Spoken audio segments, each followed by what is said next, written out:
December 7th, a date that will forever live on in infamy as the Empire of Japan attacked the United States of America. So began President FDR's speech to the American Congress and the American people through radio as he retold the events of Pearl Harbor.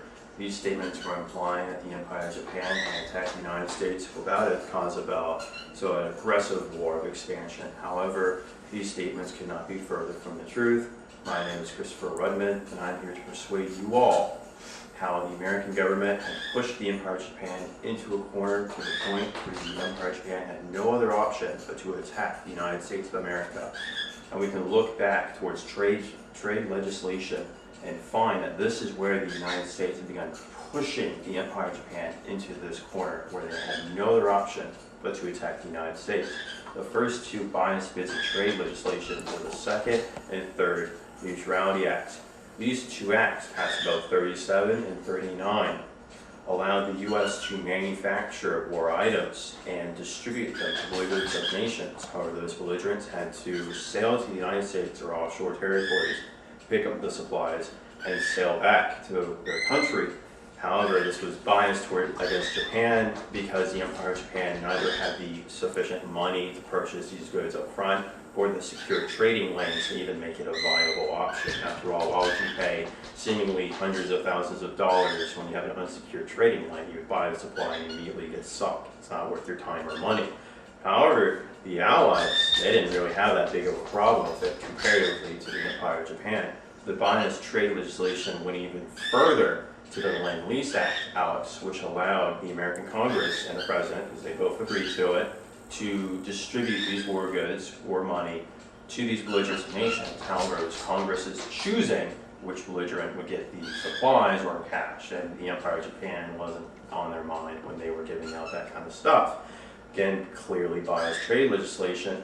Another bit of biased trade legislation was the Export Control Act. This barred aviation fuel, scrap metal, steel, iron, and lubricants to the Empire of Japan. These are much needed war supplies for their effort, and they're not getting it. However, that was later expanded to completely block the Eastern Hemisphere in these types of sales and was exclusively sold to Britain and the Western Hemisphere, where the Allied powers were clearly biased against the Empire of Japan and benefiting their allies.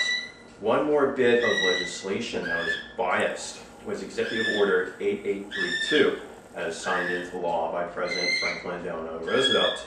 This executive order froze Japanese assets, causing the Empire of Japan to lose 3/4 of overseas trade and 85% for the oil, as written in his report by Charles Macklin. This hurt the Japanese economy, which is very important because in the start of the 1930s, the Japanese economy started becoming more and more industrialized. As a result, and from 30 to 40, their oil consumption rose by 30%. That is a significant amount.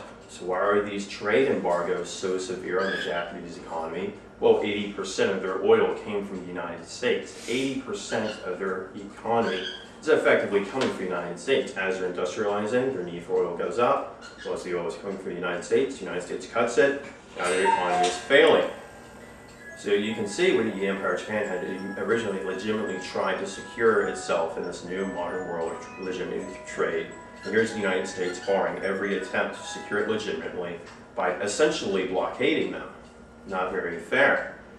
And as we can see, their economy is failing, and in a report by Charles Macklin, the Empire of Japan now had a year's worth of oil to survive as a country. The entire country, not just the military, the country itself. How could it survive in that oil reserve? It couldn't, not against the modern threat of all these other nations, including China, Russia, who is still a very real threat from one of their much earlier wars.